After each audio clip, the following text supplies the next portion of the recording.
Elior and Haley. How you guys doing? Great. How you doing, Dave? Good, man. These are some of my favorite podcasts I do, right? When I get to talk to people who went on a journey kind of like I did and a lot of other people did, right? Yeah, you kind of made your way through the LDS Church and then bam, all of a sudden you're fundamentalists. Yeah. So I really enjoy talking about this and I really like this because you guys are like I'm getting to this, you guys are significantly younger than I am. I'm getting to a point now where most people are. But it's always good to see a younger batch coming up. So you guys are what, probably late 20s, early 30s? Yep. Late 20s. Okay. All I right. turned 30 in like 3 weeks, so my knees are going to stop working probably on the day. You wait till you hit about 40. 40 is when interesting things start happening, right? Like all of a sudden you wake up and you're like, wow, that hurts. And what is that? And I didn't know I had one. Yeah. So it's a new exciting game that you will get to play once you cross that 40 line. So, but I'm just glad you guys are here. I really am. Yeah, we're glad to be here. So I want to start off kind of at the beginning with each of you, and I'll stop.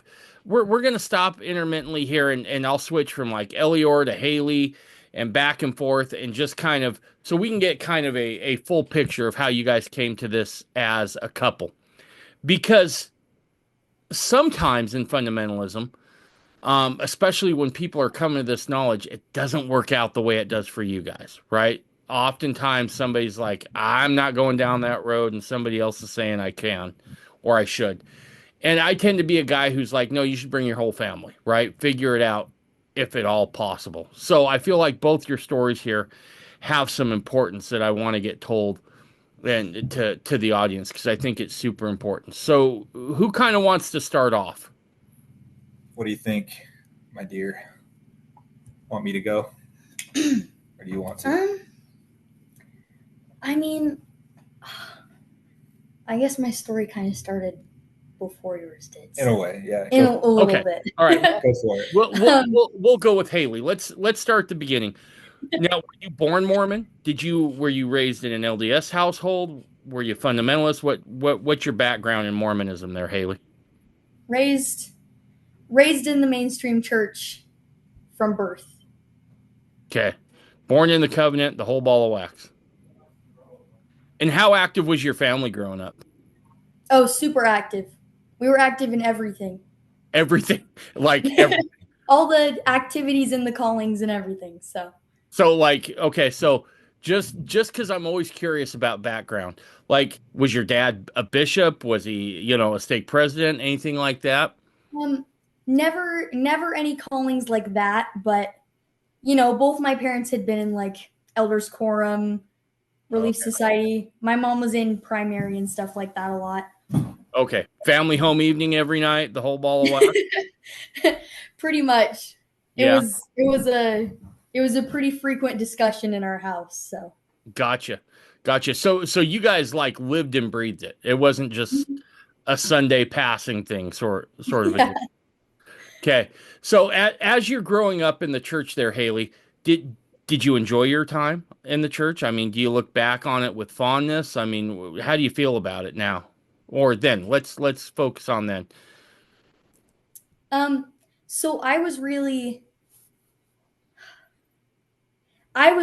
enjoyed everything about going to church. I'd say the only thing I had struggled with was sometimes not fitting in with the people in the ward or something like that, because we did move pretty frequently growing up. Okay. But I was always very enthusiastic. I was like the only person awake at seminary in the morning. So do you know what a curve wrecker is? I don't know if that's a term that's still used. I don't think so. I don't think so. Okay, so there used to be a way of grading papers when you were in school or maybe even seminary, which was called grading on the curve, right? Okay. Yeah. And so they would take like the highest score of a test or something, and that would be the A, right? And so we always called the curve wrecker the person who was always dialed in, right? The guy who's always knocking out 97% to 100% on those papers. So I just Ah. imagine, based on what you're telling me, Haley, you were probably a curve wrecker inside At seminary, weren't you? church, yeah, Yeah. basically anything church. That was me growing up. Okay. All right. So seminary, the whole ball of wax. Did you go on a mission? I did not. It was my plan all growing up. But um, right around the time that I started working on my papers was when um, like all the pandemic stuff started. And so that got put on hold because I didn't know how easy it was going to be to get that stuff done during that time. And then the Lord was like, actually, I have other plans for you. And introduced me to Elior and said we were supposed to get married. I ruined her dream of going on a mission. Sometimes that's just what us dudes do. We just gum up the works, right? It was a different mission, different life mission. The Lord needed someone devoted to me because I'm such a wreck. So Right.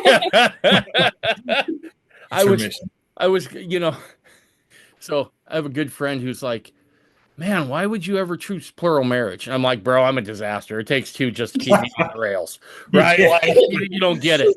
I mean, I will leave stuff in the craziest spots. So yeah, no, I get it. So Haley, the whole time growing up, did you like work the young women's program, all that stuff? Oh yeah. Yeah, I had. Yeah, what were you gonna say? No, go ahead. I was just gonna say yes. I did like the personal progress, and I was active. Like I was in the was it like the presidencies? Yeah. For like the classes and stuff. Got your honor bee or whatever, right? Yeah, I did. All that stuff. I was really active in everything. So. Gotcha.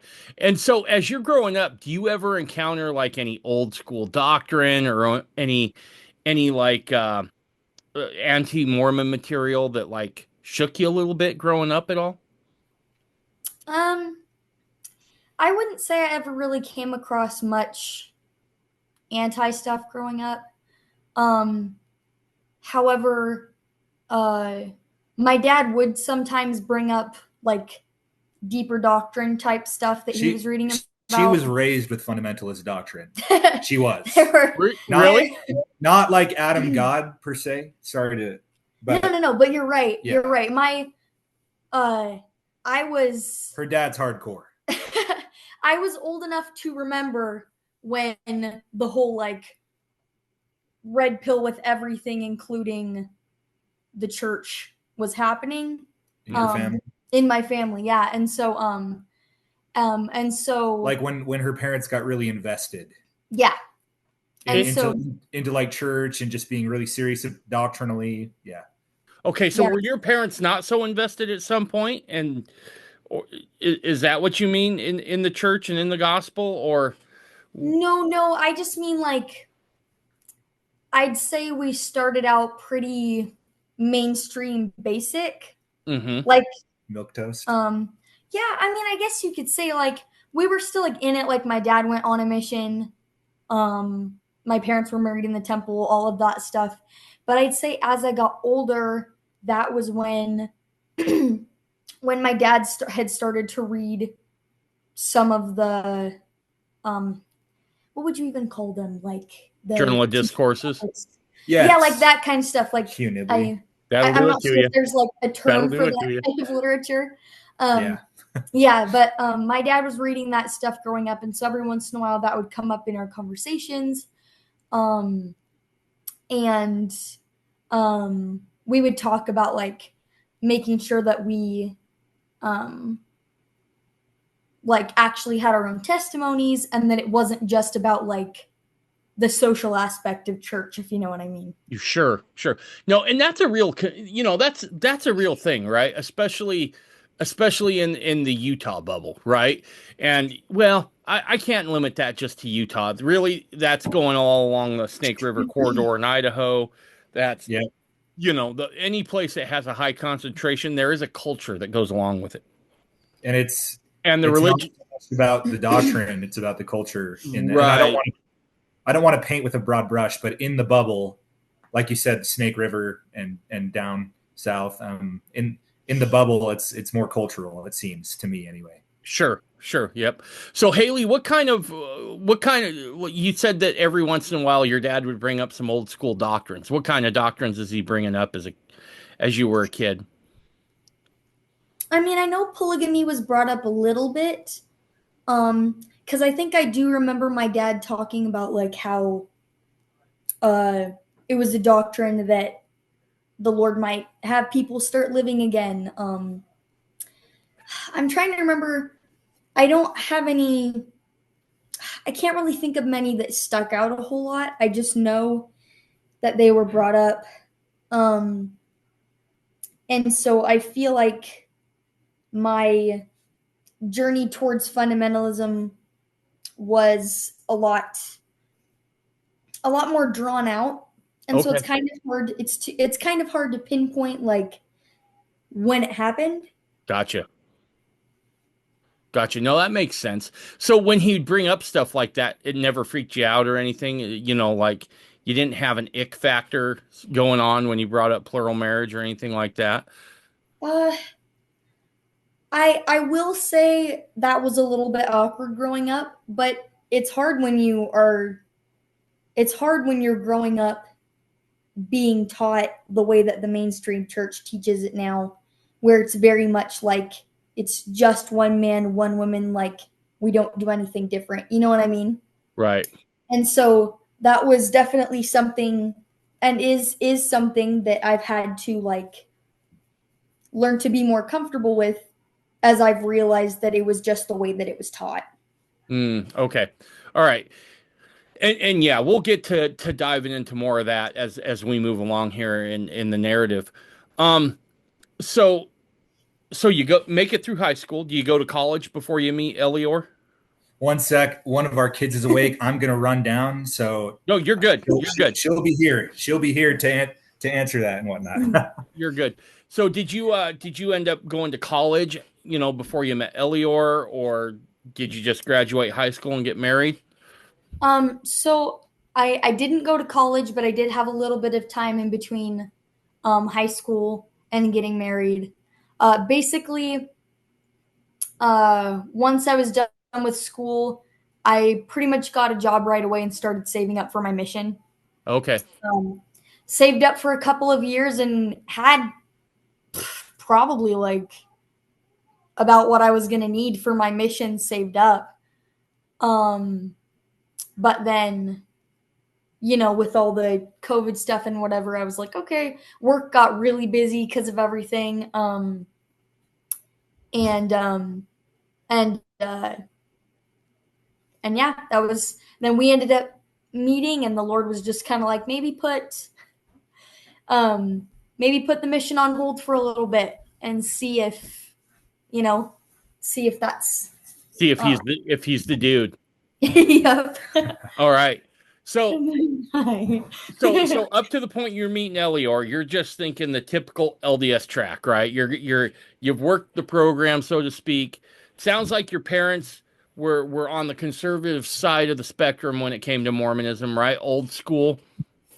And Yeah. so you get to the point where you're getting ready to work, go on your mission and stuff, and then you get the feeling like you should just wait and see if Elior's the man. Yeah. And I knew it was the same thing that had happened with my mom, where she was going to go on a mission and then ended up getting married to my dad. And so I knew it was a possibility, but I really just put it in the Lord's hands, and he was uh, very much a part of like telling both of us that we were supposed to be together. Your dad was. No, Oh, the sorry. Lord. The The Lord. Lord Okay. was. Okay, gotcha. The Lord was. I was There gonna was a say, lot go, dad. That's awesome. Oh, of the Lord, the Spirit was very strong in telling us we were supposed to be together. So that was really cool. gotcha. And what part of the country did you grow up in? So what is it, the West. The West Okay. Coast. West Coast. California. Gotcha. You can And say that. then I have a wife that's from California. It's It's okay. not a bad word. Not a Right. bad word on this podcast. What's that? It's not a bad word on this podcast. No, you're yeah, good. West Coast for a while, and then moved up like Midwest. Midwest and Indiana. Oh, I meant Oregon or something like that. Then moved to like Snake River area. Gotcha. Okay. All right. Gotcha. All right. Let's pivot over to Elior. Were you born in the church, or what's your background here with Mormonism? Yeah, born in the church to a. My mom was really serious about the gospel. My dad didn't really give a crap, so we were like inactive half the time, active half the time.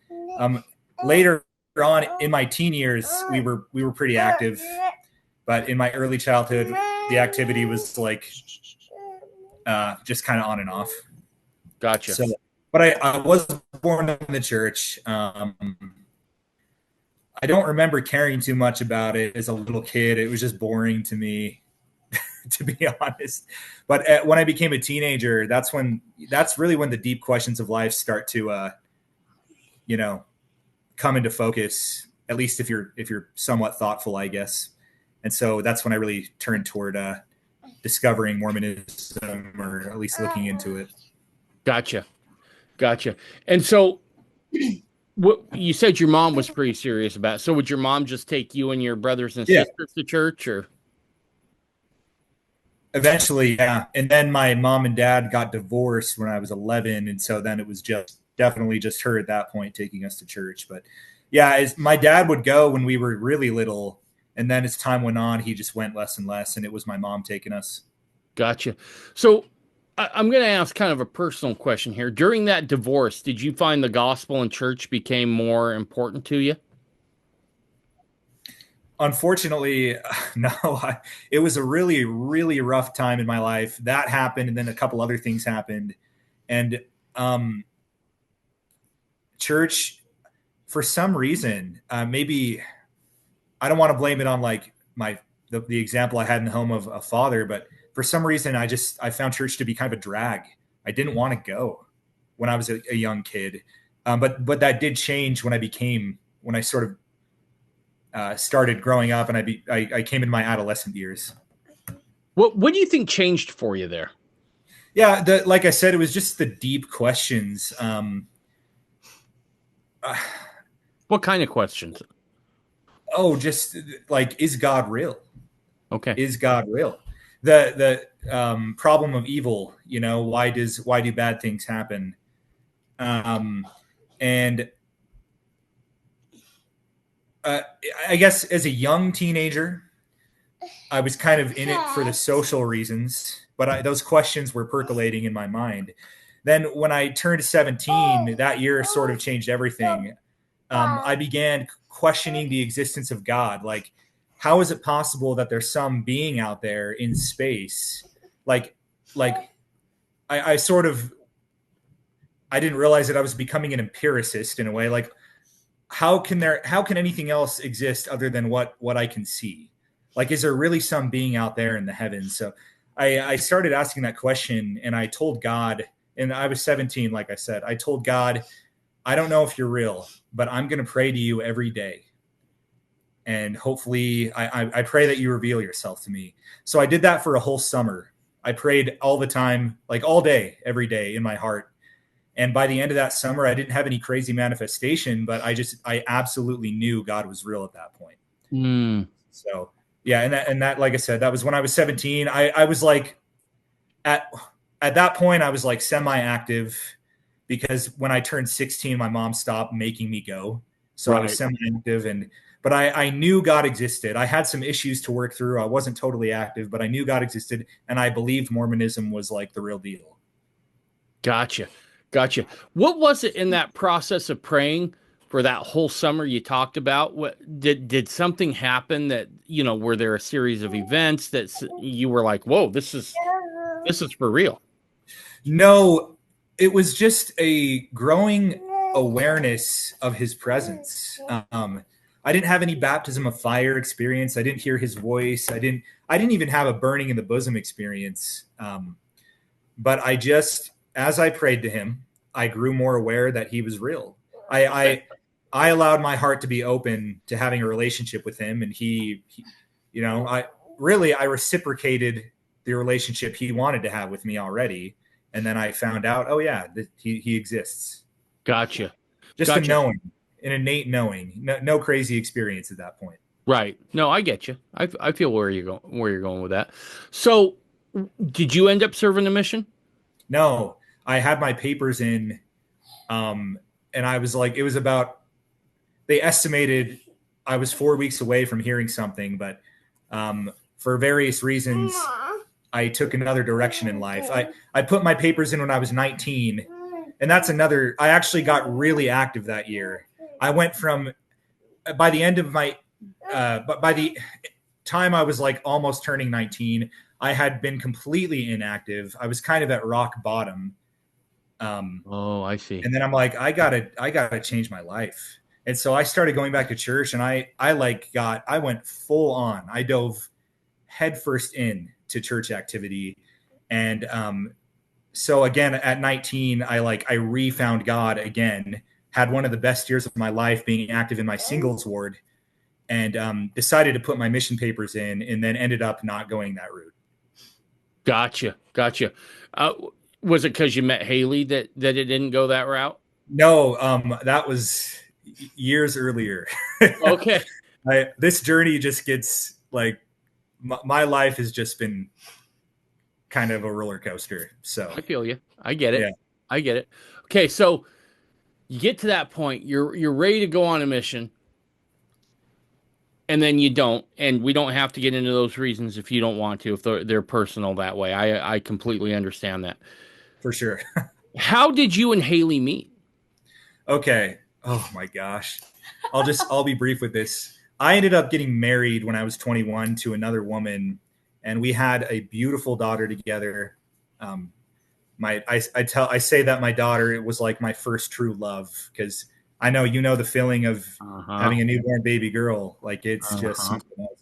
Well, anyway, that marriage is just one of the most stressful things I've ever been through. So that doesn't work out, and we end up getting divorced, which is not something I wanted. It was one of the most devastating experiences I've had to go through, but very humbling. It was very humbling, and it showed me some things I needed to learn about myself. And so a year after I was separated from my ex-wife, and a few months after our divorce was officially finalized, I saw Haley working in the grocery store. And at that point, I had sworn off women.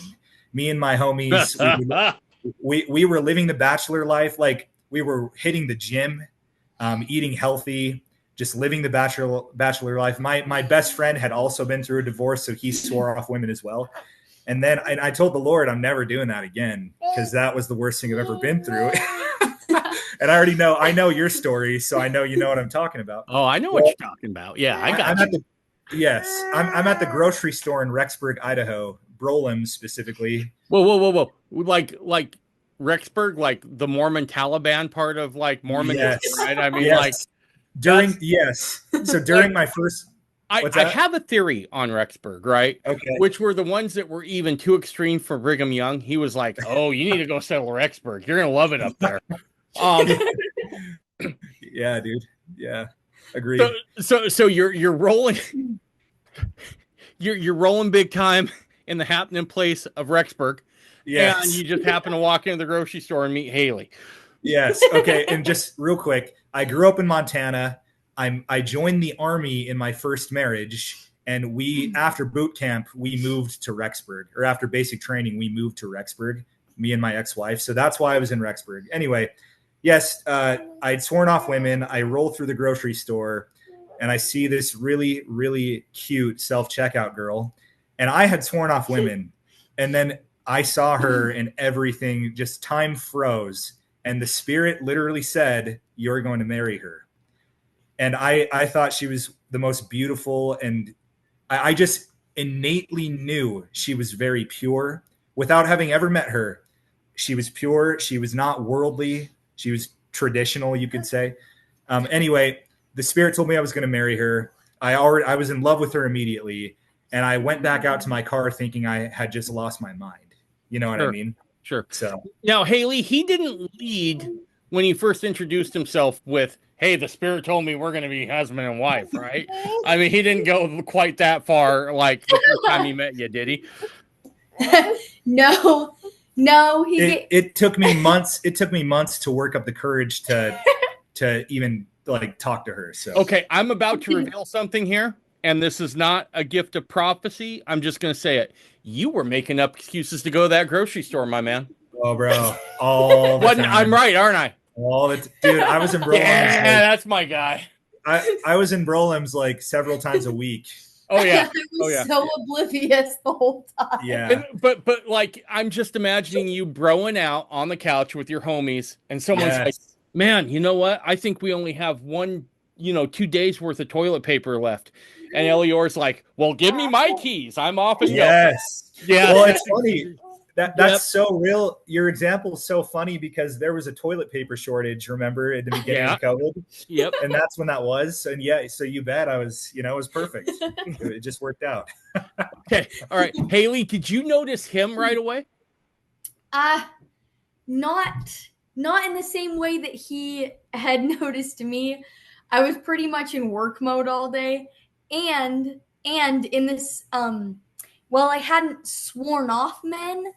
I had recently gotten out of a relationship to prepare for my mission. Okay. And so I was like, I'm not going to date anybody right now because I need to focus on getting ready, And so I wasn't like looking to date anybody, And I was so oblivious every time he came in. We probably exchanged like, have a good one. Yeah, like we probably, that's probably about all we said to each other. And I was like I would be a regular cashier that day and he would come through my line and I didn't even think twice. Like it didn't dawn on you like the fourth time that day of him buying sardines and like toilet paper wasn't enough to be like, hey, maybe the guy's got an interest or. No, it was pretty funny. I didn't really remember him. He had never really stuck out, but he had come into the store with his daughter at one point, and she was like a little toddler. And I remember going home and telling my family that I had just seen like the cutest little girl at the grocery store that day, and had no idea that later on I would become her stepmom. So that was pretty fun to look back on. Elior, was that calculated? Were you using your daughter as a wingman? The cuteness factor was something. You calculated that. But it's not like I wasn't exploiting her per se, but the cuteness factor works. The cuteness factor works, man. I know you got to roll with it. I'm just saying. I mean, you're only blessed with the tools the Lord gives you, and you got to use what you got. So I get it. All right. So who talks to who first? What's that? Who talks to who first? Well, more than thank you for your time, and then out the door you go. I mean, the first time you initiate. One fateful day in April of 2020, I had noticed her months previous, like in February, and the whole time I was just, head over heels. Well, I finally worked up the courage to go in and give her my number, and I wrote it on receipt paper. But she thought I was just handing her some garbage, and she almost threw it away. You'd be surprised how many people just hand you their receipts and stuff away. Yeah. But I'm gonna say it was probably the Spirit that was like, hold up, open it up and see what's inside. So did you try to stop her? She was about to throw it away? No, I got out of there as fast as I could. He gave it to me. I was like, have a nice day or whatever, and walked out. Yeah. Wow. That was a leap of faith. It was a good thing the Spirit was operating there. I almost threw it away, and I didn't text him back for like 5 days. Oh gosh, that was the worst 5 days of my entire life, dude. You were checking your phone every 10 minutes. You'd be at work. Me and my buddies were playing NES because we were into retro games, so we were playing NES, and I was like, I didn't even have the heart to. We were playing some dumb game just to pass the time, and I was just so so broken. Oh, it's been 5 days. It's over. I'm cooked, you know? Well, now and now you're really hosed because you can't even go to your family, your local grocery store, right? You gotta go. You No, gotta pick another one. So, exactly, man. Exactly. can I just say I'm super excited that you guys didn't like meet on a website? Like that's cool, right? Now you're getting back to my time frame, right? Yeah, dude. We like it old school. Yeah, no, which will become a thing, I think, Yes. later on. Okay, Yes. so tell me about like first date. How did it all go? You wanna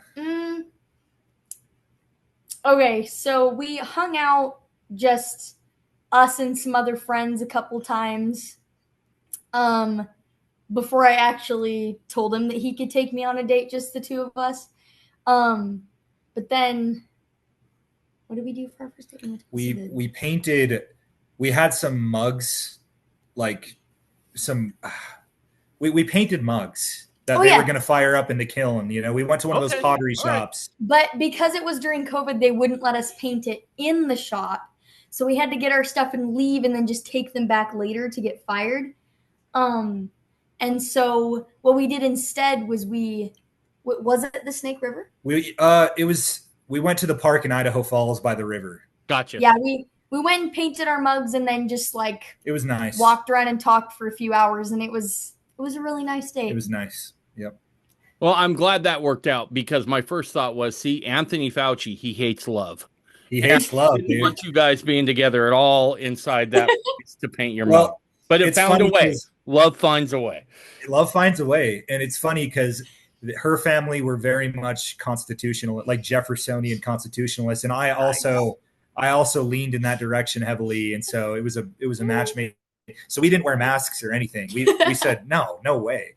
So this young rebellious couple that just want to stick it to the government, find love in a grocery store. Paint some mugs.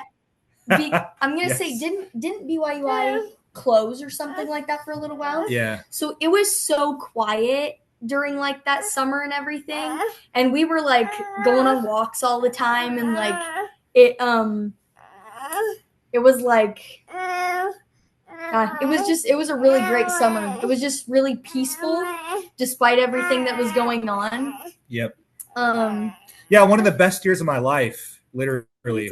Like 2020. I know for a lot of people it was terrible, but we had the best year. It was so amazing. Yeah. So how long did you guys date? 5 months. In Mormon fashion. Yep. Nice. So at some point, Elior, I'm guessing you have to tell Haley here that you'd been married once before, right? Yeah, the first date, the one we just described, I confessed, like, look, I have a daughter. I've been divorced. And at that point, after a divorce, it's like, there's no way I'll find solid love because I'm a divorcee. And there's some shame, I think, or there's some stigma, and so, I told her the first date, and I was like kind of nervous about that. And she just was so graceful and didn't even seem to care. That's awesome.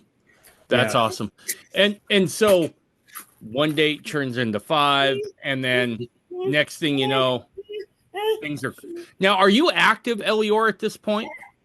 Yeah. So So I've described kind of my roller coaster life. That included several periods of mostly inactivity, but a few of activity. So I was just back and forth. So 2020 is what woke me up.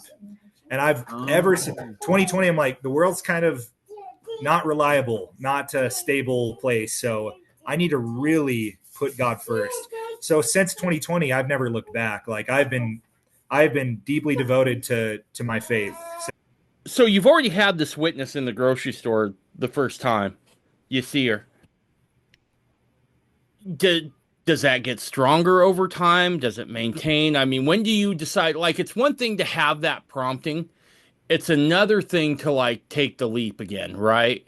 So you've reestablished your faith, right? Which is interesting that you establish it in 2020 because that's when most of the churches are closed. Yeah, for sure. Right. And so you see that things aren't quite right in the world, right? Things are going off the rails.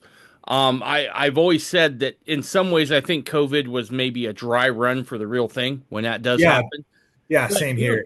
there was so much that was exposed with folks that was taken for granted, right? I remember just in my neighborhood. Now I'm out of the church by this point, but I was still living in the bubble in Orem, right? And so I was still living in the same neighborhood that I left the church in. And dude, there were a couple of nasty divorces that took place, a few during this time because people were just forced together. And so if you didn't have a great marriage or great family relationships, it really showed because you were now stuck together. Um, and so that was tough on everybody. But you find your faith in this time. What do you think it was about that time period? You kind of said that the world was going off the rails, but I mean, explain the thought process here during 2020 of what leads you back into activity within the gospel. Yeah, so I just, you know, a desire for salvation, the reassurance that because when you're not maintaining covenant relationship, it's a lot easier to be scared. So I don't want to say that fear was my motivator. But it just was like for some reason it just woke me up. Like I have two choices. In 20 years, I could be dead in a ditch or something worse, or I could be in faithful covenant with God, thriving during insane times. I just realized like at some point I have to make a choice. And for whatever reason, COVID was the impetus because, you know, the world's always been a crazy place. There's been disasters um, and sort of apocalyptic scenarios, if you will, throughout all of history. But COVID really just got me. It kind of smacked me in the head a little bit and woke me up. Well, I think every generation has at least one of those, right? Yeah, And I think that for your generation, COVID was the thing, right? Now, I said several because you're going to live through more, but yep. And those I two, was I go was ahead. 5 when 9/11 happened, so that changed everything. Not that I remember the world before 9/11, but I know it was vastly different. So yeah, but COVID was definitely a huge one though, and it happened, when I was an adult and able to really understand what was going on. So yeah, I agree with you. Interesting. And so there's not really anyone you can report to in 2020, right? Because usually, you're coming back into activity in the church. It initiates with you walking through the doors and, getting to know people again. This time, though, I mean, because really, if I'm not mistaken, the churches don't open back up until 2021, Yeah, right? So in 2020, it's just you and God. yeah, and well, then I found Haley. Me and her dad found out we had an insane amount of things in common. Our upbringing, we were both punks back in the day. Like I was a screamer in a hardcore punk band. Um, and he was into punk. We both liked we had musical similarities. We were both constitutionalists. So her dad, they would do home sacrament meetings, and so it was just me and God. But I would also sort of attend their sacrament meeting in their home when I started dating Haley. Okay. All right. So at what point do you realize, okay, things are going to be serious with this young woman? I sort of had that sense immediately just because of the impression I'd received, but there was still some doubt. So probably about 3 months in, um, I was really getting the itch to be married to her. And she expressed the same feeling. And she had actually received a prompting that she should marry me about that time, about 3 months in, like I said. So now, does Haley, as things start getting serious, right? Because here's what also I'll say, right? For Mormonism in general, not just fundamentalism and not just the church. With Mormonism, you're not dating just to have fun, right? I mean, this is a mission. You are 100% there to lock up your eternal companion, right? And so as you guys are having conversations about, the deeper things, um were you I'm guessing you weren't endowed at this point in the LDS church? I actually was. I had been Oh, okay. endowed during a 6 month period of activity. I had been endowed during my first marriage in 2017. Okay. So I was endowed, but I honestly I had only gone once or twice to an Okay. endowment session. Okay. But for Haley, based on what she told me, she was pretty active, right? So a temple marriage was something she was probably aiming for. Yeah, absolutely. And so do those kind of conversations come up in the course of you guys courting or dating? Yeah, yeah, and I had, like I said, I had my heart had changed in early 2020, and actually before COVID, before like a month before COVID happened, I had a change of heart. But COVID helped wake me up further to the seriousness. I guess I just remembered that COVID had helped wake me up to the seriousness of getting right with God, big time. But um, what was the question? I'm sorry. The talks you and Haley had about Yeah, yeah. temple So marriage and that sort of stuff. right, yeah, that was definitely a big part of the conversation for both of us. Okay. All right. So you get to a point to where you're ready to like pop the question, right? Yeah, Okay. So how does that happen? I proposed to her um, Don't say it at at the the rec. grocery store. Don't say it at the grocery No, no way. store. No, by the orchard. It was either on the temple grounds or the orchard on campus, right by the temple grounds in Rexburg. Okay. All right. Good enough. And I'm guessing by this point she knows it's coming. Oh yeah, I mean it was already like a done deal. I just had to formalize it with a proposal. Gotcha. Gotcha. And so you ask her, she says yes. Where'd you guys end up getting married? What temple? Rexburg, Idaho. When Nice. when they only had one temple. Oh, okay. All right. Yeah. Gotcha. Gotcha. Is the second one completed already? Oh, I honestly I have no idea. Okay. All right. All right.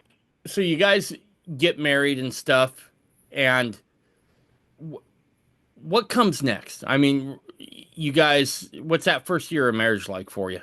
Amazing. We had a lot of fun hanging out. I loved my job at the time. I was welding, and the culture at my job was amazing. And I loved welding and listening to gospel podcasts and YouTube channels all day. So I learned a lot that year doing that as well, just by virtue of being able to listen to Mormon content all day. But amazing fun. Some of the best memories I have our first year of marriage, and that's also when I started discovering fundamentalist doctrine that first year. Right. Right. And so now I'm assuming that you and Haley are probably going back to the temple quite a bit together. Yeah, yeah.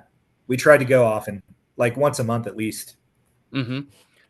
And during those times, is there anything significant that happens? I mean, any promptings or anything you can think back of that's maybe a foreshadowing of what's to come, or No, not in the temple, but I discovered Understanding Adam God teachings by Drew Briney in that year, and that it was 2021 at that point, but still our first year of marriage, and I discovered that because my father-in-law um, was friends with the admin of Mormon Chronicles. I think it's now Faithful Saints or something like that. okay, But on Mormon Chronicles, he had a recommended book section because I would read those posts on that website a lot.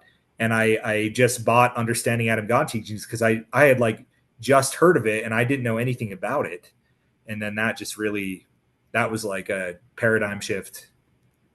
well, how familiar at up to the point you're married? How familiar are you with like old school Mormon doctrine? Right? I Yeah, Is this something that's on your radar? Because you said you went through fits of inactivity, right?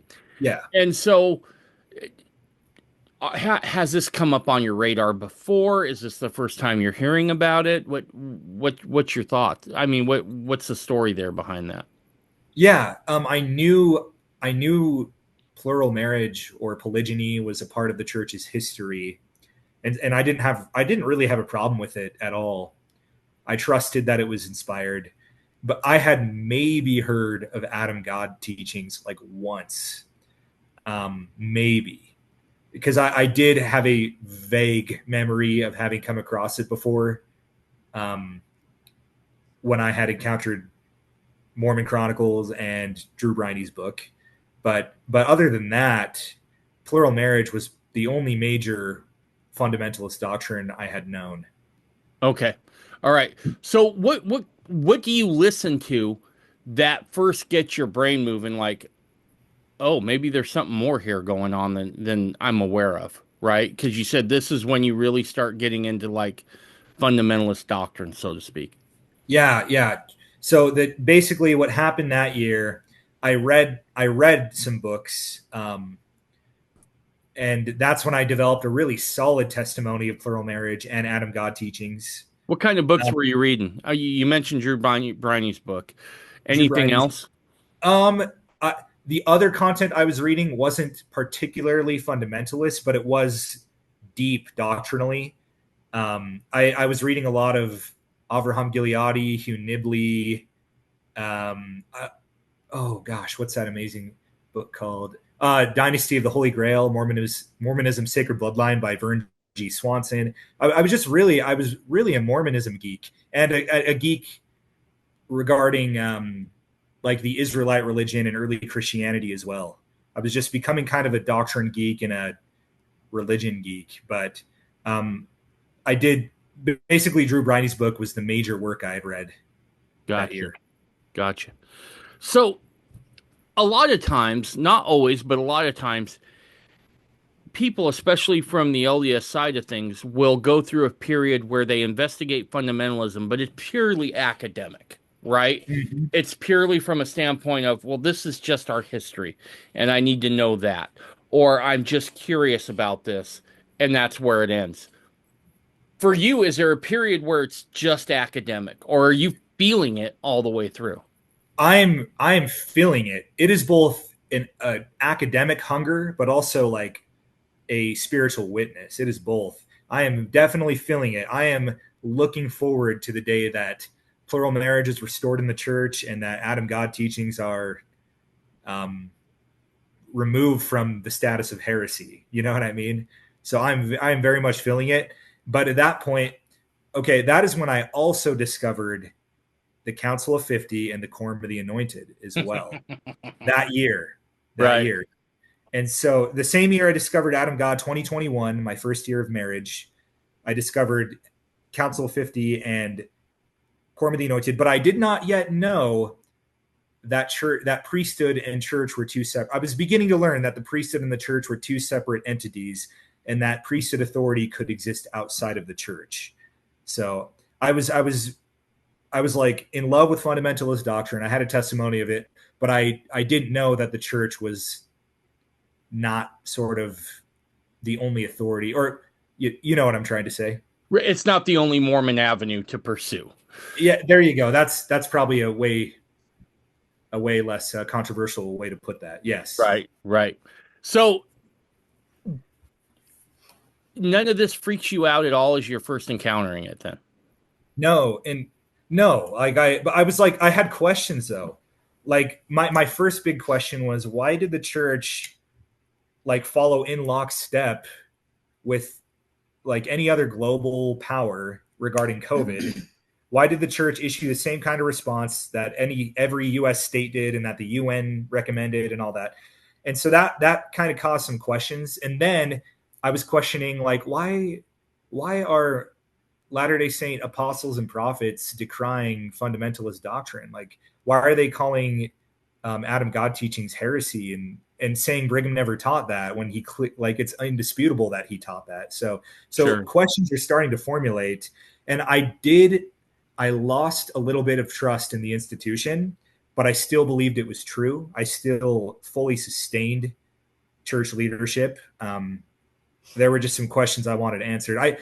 To use a common phrase, I sort of put that on the shelf. Sure.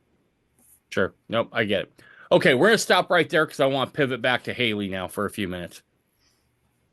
So you you don't throw the number the poor guy's number away. You manage to keep a hold of the number. The dates seem to start going well. And you left off right as I was talking about Elior's first marriage. That didn't bother you much or anything, Haley. You were good. Um, yeah, it to me that wasn't like a deal breaker. I Okay. was willing to like I was still willing to see how it was gonna go. And I really wanted to actually meet his daughter and get to know her. Um, and so I mean, yeah, we had talked about that. It was pretty intimidating when I met um his ex-wife for the first time because she wanted to meet me, because I was going to be hanging out with her daughter and stuff like that. Um, yeah, that was pretty intimidating, but like, um, just the spirit, um, there were just a lot of good feelings about us like being together and stuff. Um, and I tried to stay really prayerful about it to know like, is this what I should be doing instead of going on a mission? Um, and we even while we were dating, we had started to have some like deep gospel discussions and stuff like that. And it just felt like the Lord had really brought um, the right person to me because growing up, especially as we started to embrace more, like fundamentalist type doctrines and stuff like that, there was that concern of like, how am I going to find somebody that like agrees with all the same stuff that I do? Um, and so the Lord definitely uh, like put my mind at ease because he was like, it's okay, I got the right person for you. um, um, and yeah, the spirit was just really strong while we were dating, and Okay. then I too had an experience later on while we were dating where the Lord was like, you're gonna marry that guy. And so, Can you you know, talk a little bit about that? What was that moment? um, so we, because church was kind of like canceled and stuff during COVID. Um, he would come over sometimes on Sunday for just our little family meeting that we were doing every Sunday instead. Um, and there was one time where he came over and we were reading A somebody's. Vision by Patriarch Iohani Wolfgram. Yes, I couldn't remember what his name was. Nice. Um, so we were reading this guy's experience, and the spirit was really strong during that point.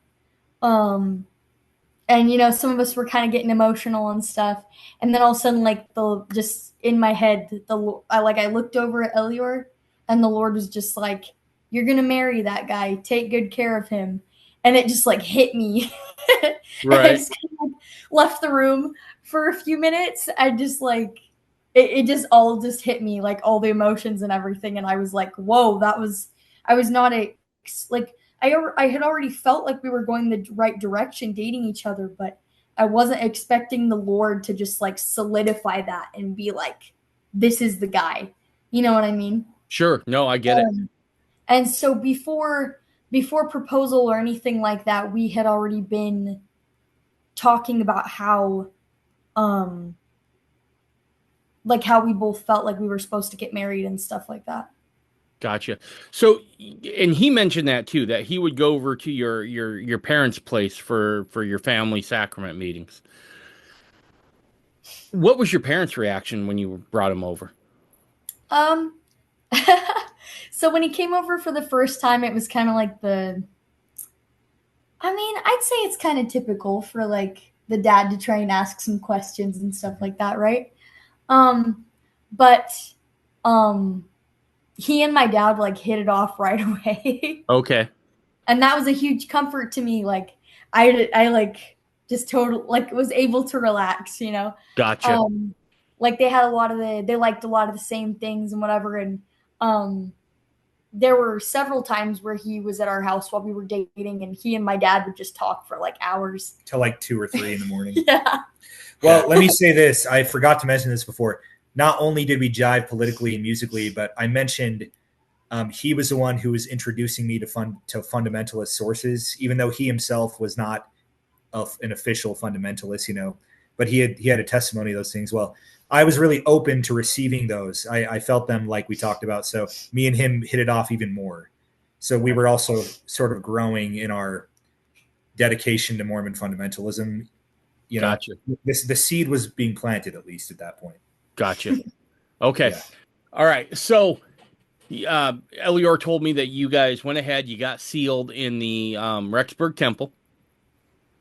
First year of marriage is great. Now, but Elior says that this is about the time he starts really diving into fundamentalism a little bit, right? Starting to buy the books, right? Like, that's the sign when you know things are going to go bad. I shouldn't say go bad, go good, because Yeah. you're like starting to buy the what I like to call the the books that you should only be buying in the back alley from a guy in a trench coat, right? Like you don't want your bishop ever seeing that, right? No. You're smuggling the books home. Um, so Haley, at what point? And you two can answer this together. At what point does Elior like? Well, let me ask it this way first. Actually, Elior, at what point are you like, oh crap, I'm gonna have to talk to my wife about this, right? Because look, it's one thing Yeah. for the dudes to be like, I think this fundamentalist thing is really gonna, be great, right? It's another thing to have to break that to your spouse, to your wife. So at what point are you like looking into this, like, oh, I think this has got some validity, and I think I'm gonna have to talk to my wife about this. So I'll just say this right away. She was already comfortable with the doctrine of plural marriage, and I explained Adam God to her, and she was totally open to it. So the oh crap moment actually is 3 years later, and we can. I don't know. Where do you want to go from there? Do you want to know about that, or do you want Let's stop right there. Let's Okay. because I want to pivot now to Haley on this. Okay. So by the time you marry Elior, it sounds like you're pretty much at peace with the idea of plural marriage. No, it took a little bit longer than that.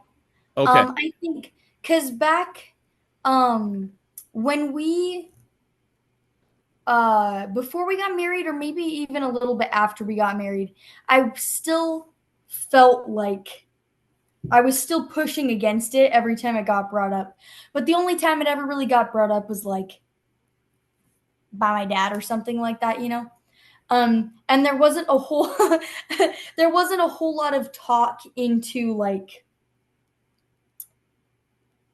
how do I say it? Like whenever it was brought up, it was really just like the doctrine and that people were told to live it.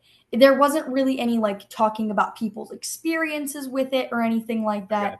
Gotcha. Especially like the wives and stuff like that. And so it was hard for me to really but obviously you don't need to know like the doctrine itself is what you gain a testimony of.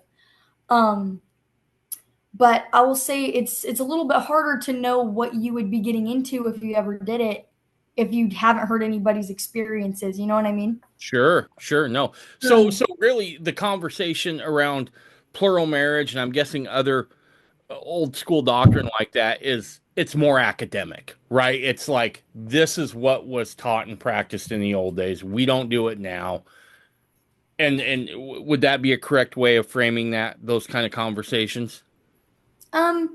So whenever that, I'd say like yes, to me it was kind of like the Lord commanded it back then, but I didn't really understand a lot of the history behind it, and so I didn't understand that it was a little more complicated than just we used to practice it and now we don't. You know what I mean? Right.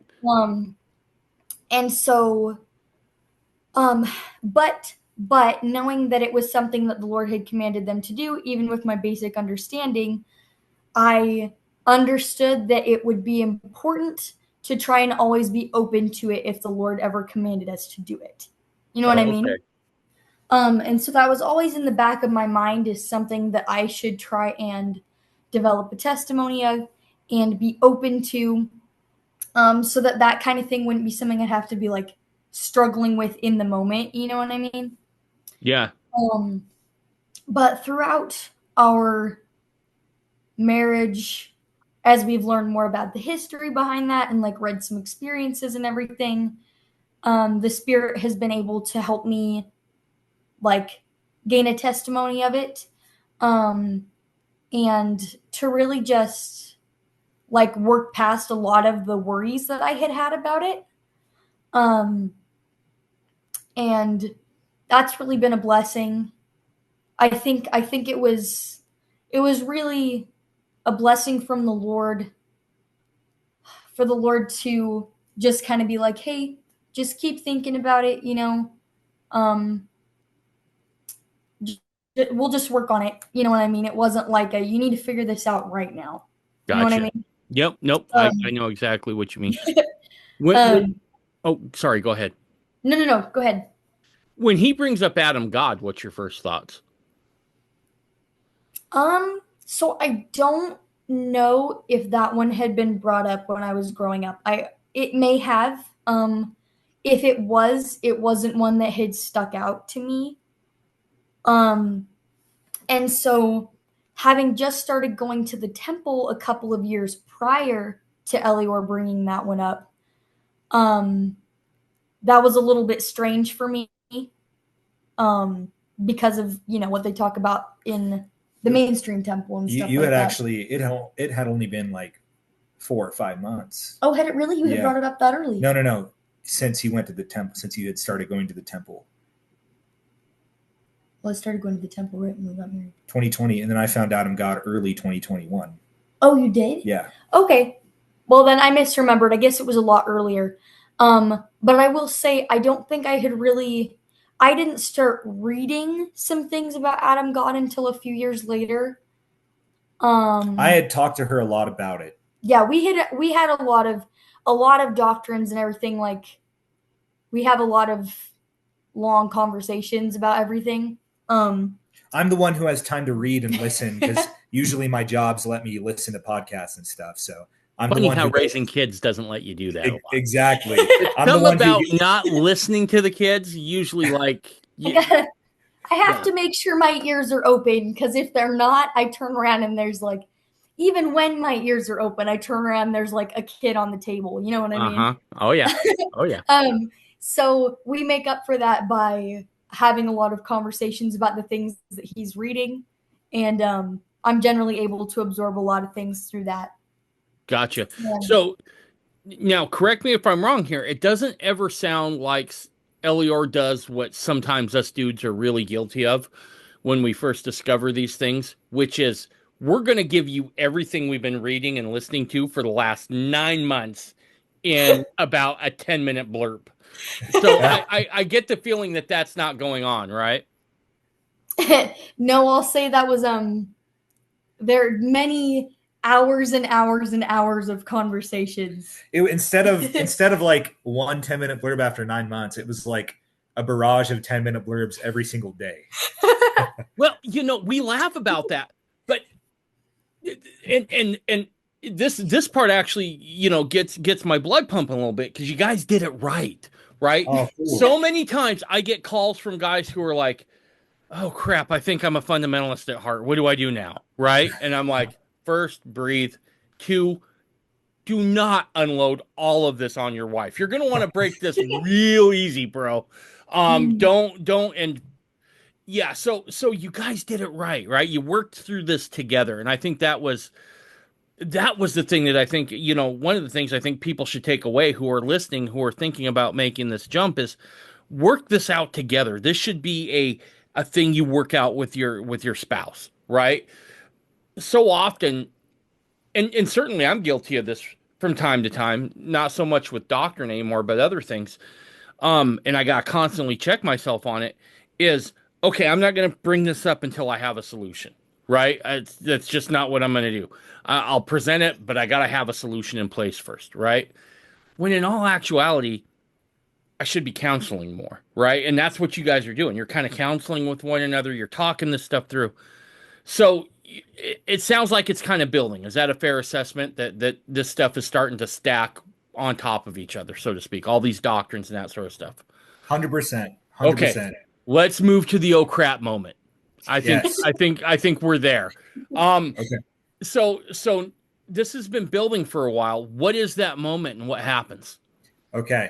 So not only has that been building, but I had also developed a very strong testimony of the doctrine of Christ throughout those 3 years up to the oh crap moment. And I had invested like dozens and dozens of hours into studying the Hebraic roots of our faith, like sort of the Hebraic worldview, because scripture is written through the Hebrew lens. Mm-hmm. So that just saying that. So I have this sort of we have fundamentalist doctrines and doctrine of Christ and Hebraic worldview have been percolating in our discourse and in our spiritual pursuit, you could say. But anyway, so oh crap moment.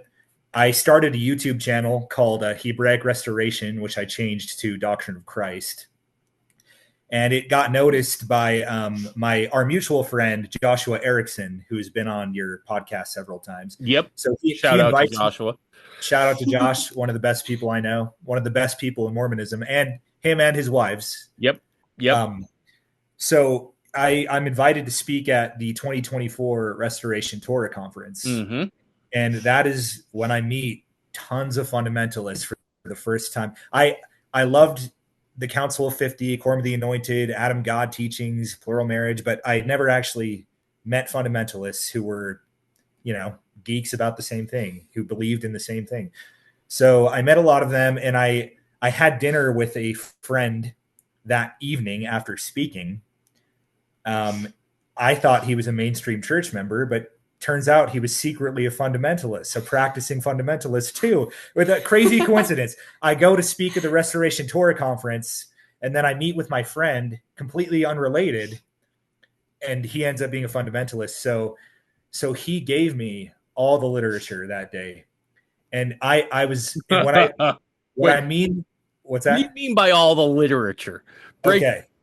So I had are already, you getting the complete works of Ogden Crowd? I mean, what are you getting? Oh, I'm so sorry. I am so jumpy. I forgot to mention 2 years. So during that 3-year journey between 2021 to the oh crap moment in 2024, I had also discovered Ogden Kraut, and I really dug his stuff. So I already liked Ogden Kraut by then, although again, I was not a fundamentalist yet. So anyway, here's what changes everything. I already had a testimony in fundamentalist doctrine. I already knew that the church, the priesthood, and the kingdom of God were 3 separate entities, although I didn't understand the implications of that quite yet. What was I missing? Something that the church does not teach: early 20th century Mormon history, to include the reforms of Heber J. Grant. So he gave me the literature. I saw Heber J. Grant did almost everything that the first 6 presidents of the church said would cause the church to lose the priesthood.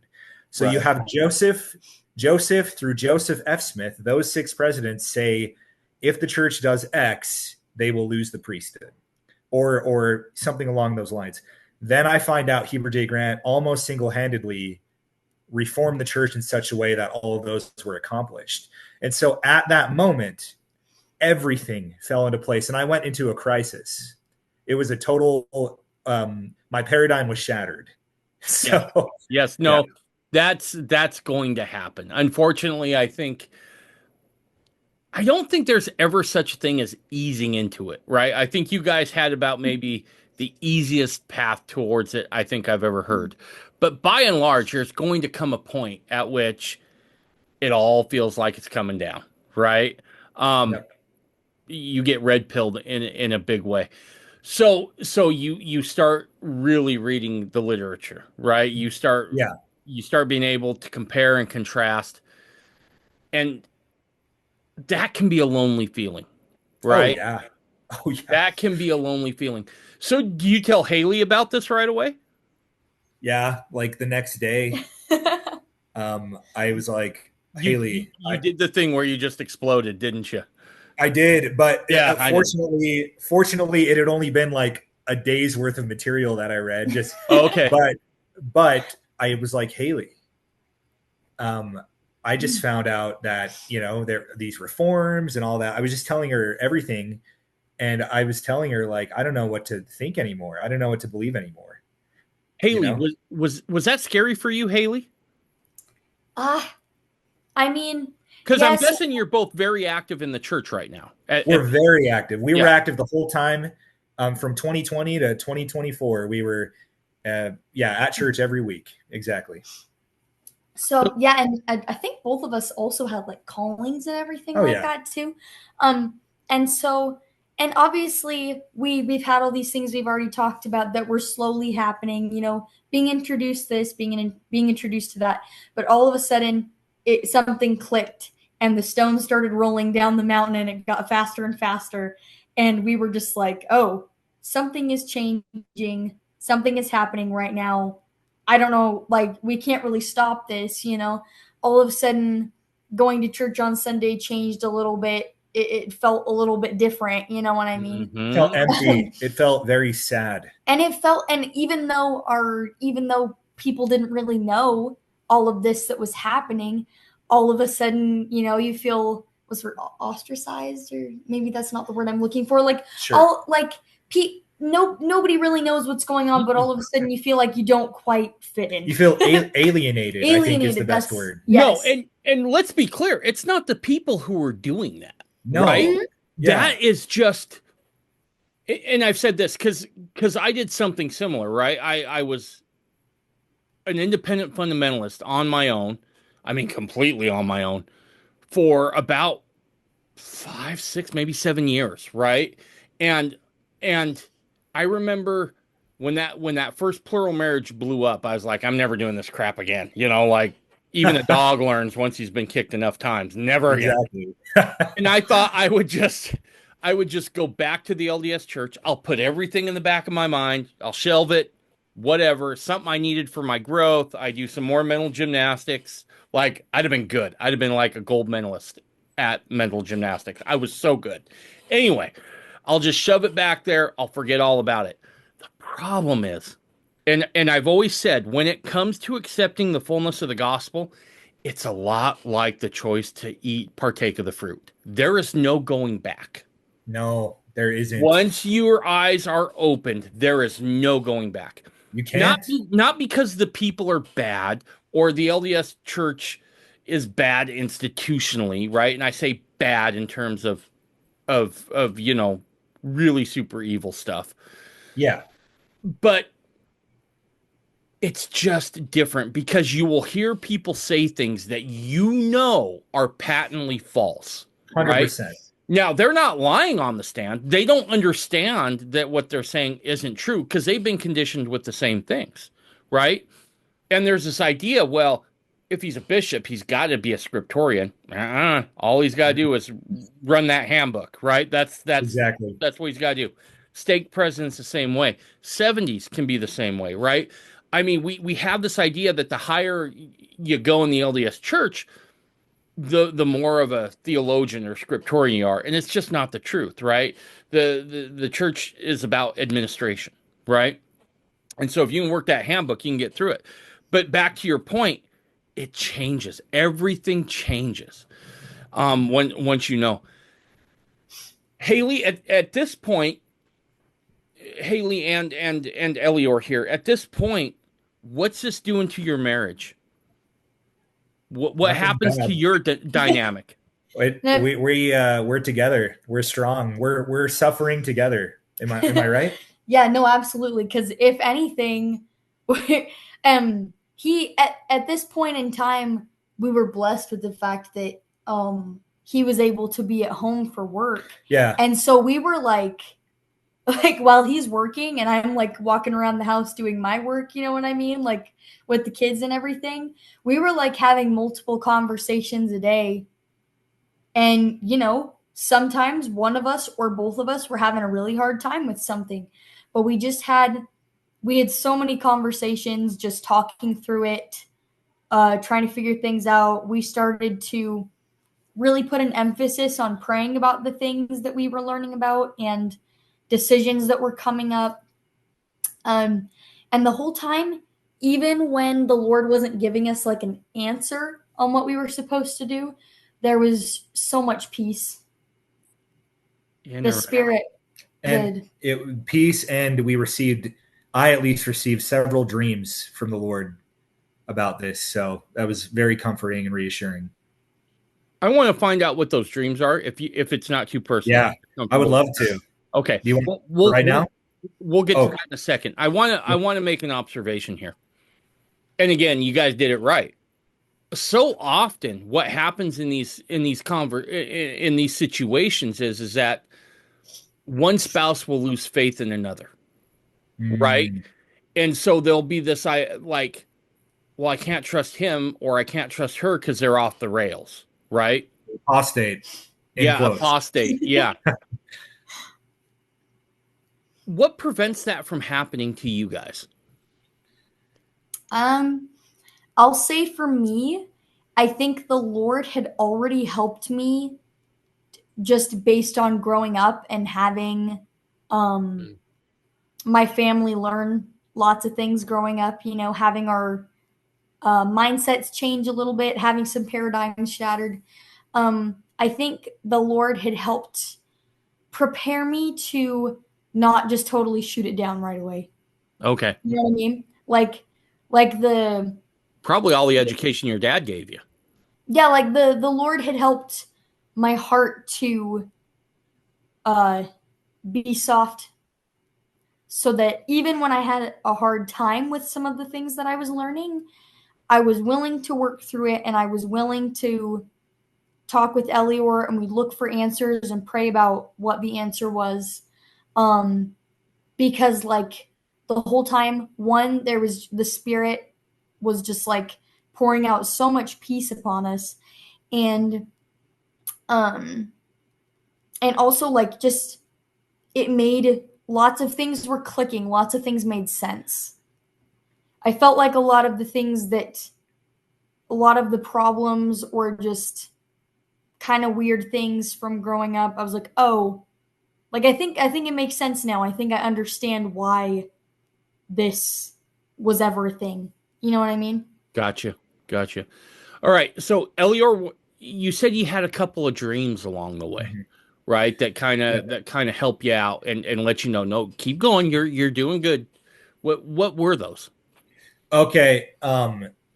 So, and I want to remind the listener, I guess, I had invested a lot of time between 2021 and 2024 into learning the Hebraic context of the Hebraic foundations of our faith. So the Right. Lord, in the Lord's mercy, He gave me a dream that totally spoke to that.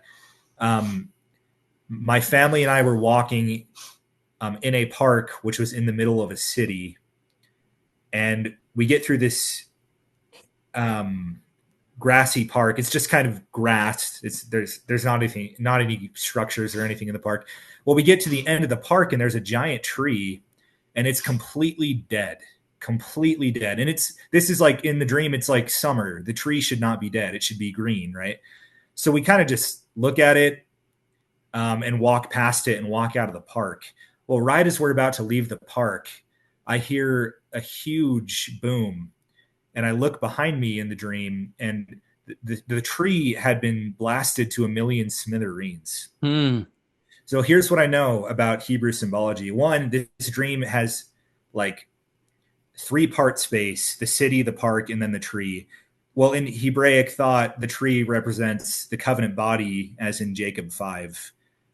So this tree is like blasted to a million smithereens. And I know that it represents sort of the church or the restoration. The Lord, gave me the interpretation of this dream. It, like, all was not well, basically, is what the dream was communicating. Right.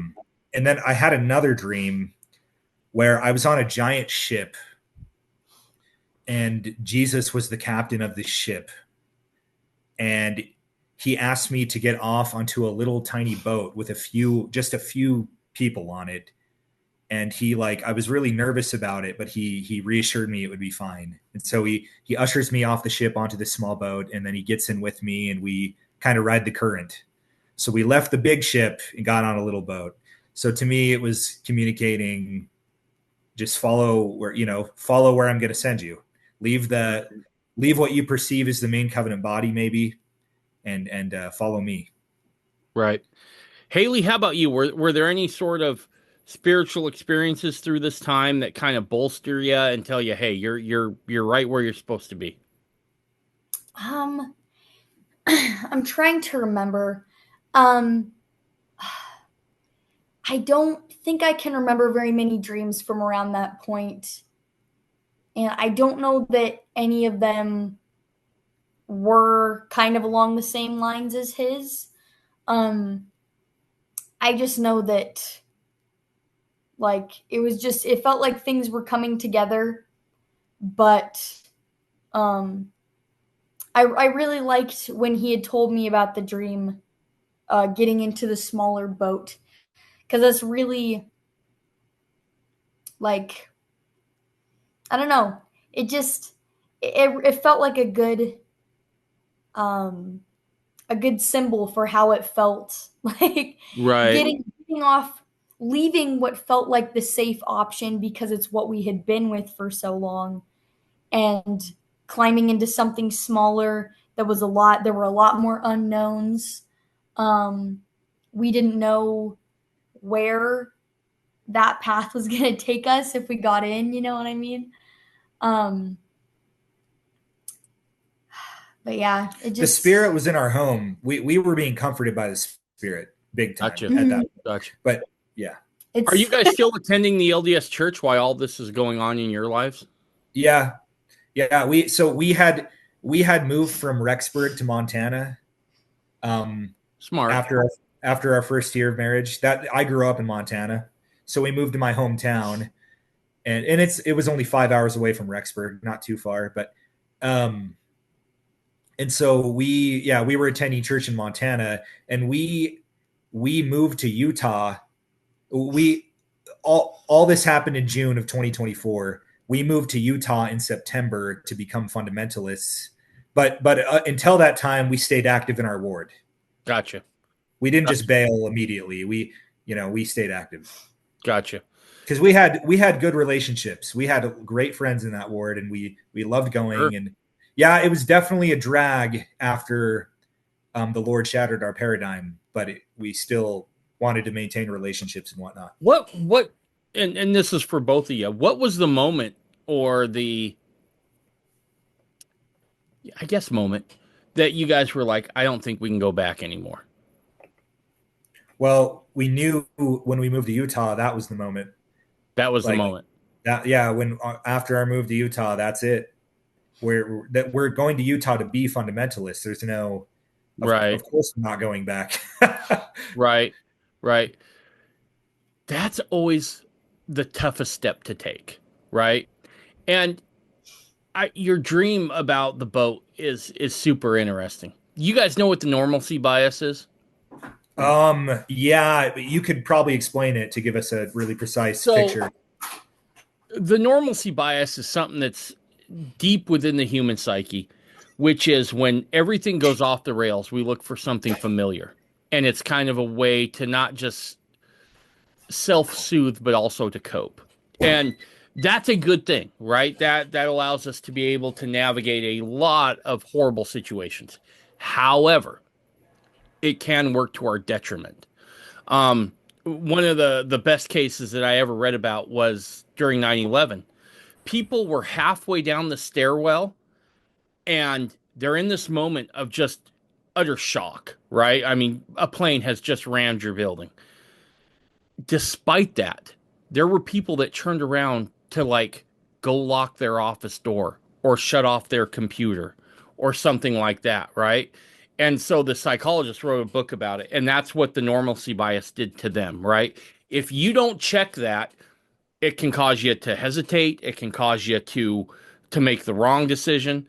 Um, and in some ways, I feel like that dream for you guys was a lot like a check against that, right? Because it's so easy to just be like, let's just stay where we are. We know we're safe here.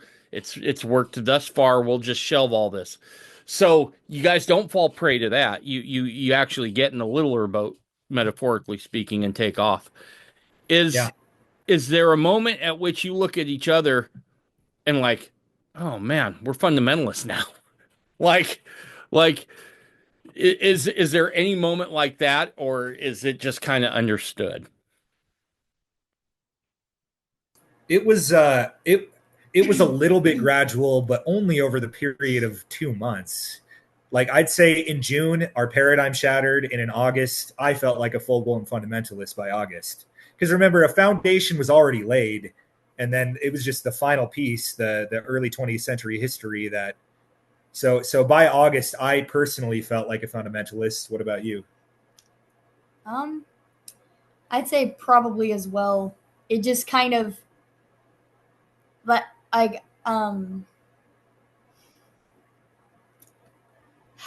say it wasn't like, oh, I don't know. I guess it felt pretty gradual. It felt like we had finally just realized what all the stuff that we'd been doing for the past few years meant. You know what I mean? It came to fruition. It was Right. pretty natural. It was pretty natural. Like Yeah. and although it was absolutely traumatic to have that paradigm shatter, but still it was as natural as it could be. I guess I could say. Gotcha. Gotcha. So was there now I know that Haley, your parents are super important to you, right? Your dad has taught you from a young age, it sounds like, not just about the gospel in general. At some point you got to start telling other people about this, right? Um what have one, have you told your parents? And then two, if you did, what was their response? So This is another crazy thing. Okay. so they were a part of the whole process with us. So I found What? out my paradigm shattered, and because her dad had the same foundation we did. He's the one who gave us pretty much our foundation. Well, I found out the early 20th century stuff, and I sent him the literature, and our paradigm sort of shattered together. So they were, and they have. She is the oldest of 10, so her parents and all of their kids came into fundamentalism together. So you're the oldest, Haley, so there's still a lot of kids at home with your mom and dad.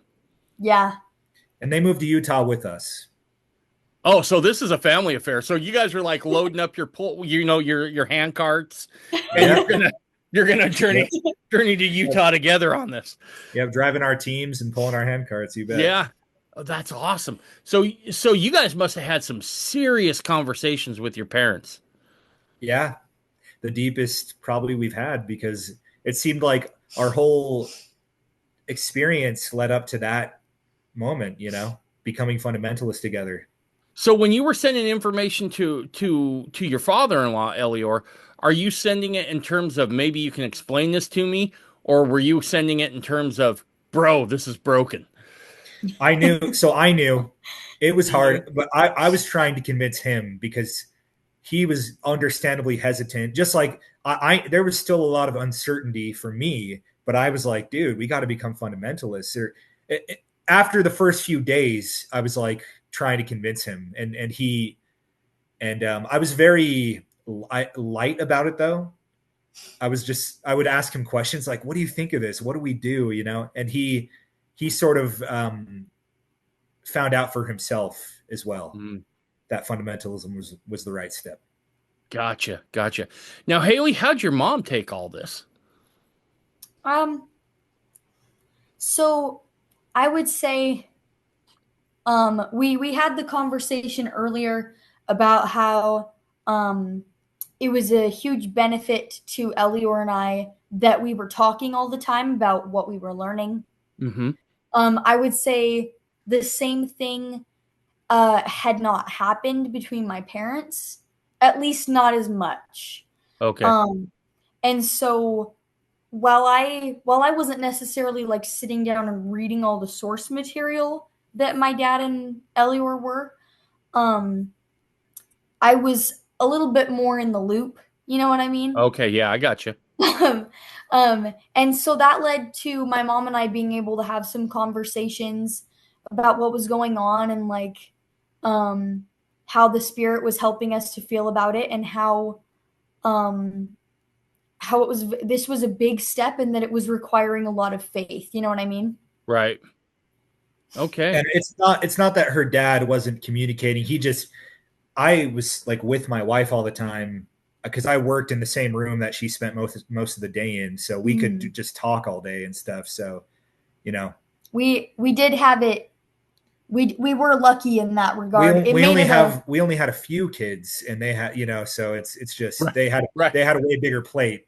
So Right. it made it a lot easier for us to just talk whenever something came up, like, hey, I just learned this, or I was reading my scriptures and I came across this and it made me think of what we've been talking about. You know what I mean? Like, we had a lot of opportunity to talk with each other, and that, we understand that's not everybody's experience, Yeah. No, look, doing this with younger kids is a lot easier, right? Because there is, speaking from experience, there's a lot of trying to figure it out with the adults before you break it to the kids, right? Um, and so, yeah, I could see where the situations being different, yeah, I could see how that would work. So you guys decide you're going to move to Utah, right? Because that's where all the fundamentalists have to be residing. Is down in Utah. Um, and so did you guys have a plan? I mean, like, hey, we're going to go join up with somebody, or had you been yeah, talking to anybody, or are you guys just like pulling the trigger cold, like we're going to the mountain, we're going back to Utah? the mountains of Ephraim. No, so my buddy who had sort of red pilled me on fundamentalism after I spoke at Restoration Torah conference. Go ahead. You I can mention his name on here. We need to shout him out, probably. Yeah, you know him. You've had him on your show, Ben McClintock. Okay. Yep. Yep. Yep. I got Um, you. so so he sends me all these docs. I find out he's AUB. So Mhm. that's when I'm going. They send me all the docs. Like I learn about the priesthood council with Joe Musser and the Woolies, and I see, okay, AUB makes the most sense. So that was our plan. Move to Utah, join the AUB. Gotcha. Gotcha. And is that the way it went for you? No, no, to our shock and another traumatic paradigm shatter. Nope. Gotcha. Gotcha. Yeah. Just not a good fit. So, Well, we moved to Utah. We're like weeks away from being asked to join. I'm guessing because her parents did join because we okay. were all in this together, So and mom so and dad pulled that trigger quick. they pulled the trigger. They joined probably a month after we decided not to. They got Okay. baptized. Well, well, we're living in Utah, about to join the AUB, and something doesn't feel right. We know we've been led on this path into fundamentalism. That the impressions were clear, the peace was clear. Well, something doesn't feel right about us joining the AUB, and we pray about it, and the impressions are very clear. We're not supposed to join the AUB, and I had dreams again. I probably won't share those, but the Lord spoke to us, and we knew we weren't supposed to do it. And that Gotcha. was another paradigm shatter because if And again, not because anyone's bad there, but just because you're not supposed to go there. and exactly. And it was another, I should say, paradigm shift, because at that point I thought, well, the AAB is the only place on earth. Before I thought the church was. Now I thought the AUB was the only place on earth with the keys. And so to for the Lord to tell us not to join, it was like, it kind of sent me into another crisis. Like, it was like, why, what what was all of this for? You know what I mean? yeah, Like, yeah, like the earth fell from beneath my feet, because where are we supposed to go? Who has the Right. keys? So that's when I met you, Taylor Smith, and started having really good conversations with you, with our mutual friend Sean. Yep. And I realized that there's more to Mormonism than the church, and there's more to fundamentalism than the AUB. Right. Haley, were you getting the same sort of vibes as you were praying about where to go to church and that sort of thing as Elior was? oh yeah, so it was really interesting.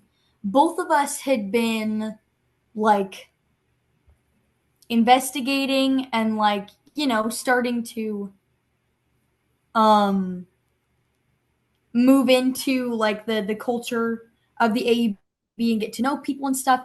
And then it was like both of us just had like little impressions, like, hey, maybe we shouldn't get baptized in the AUB.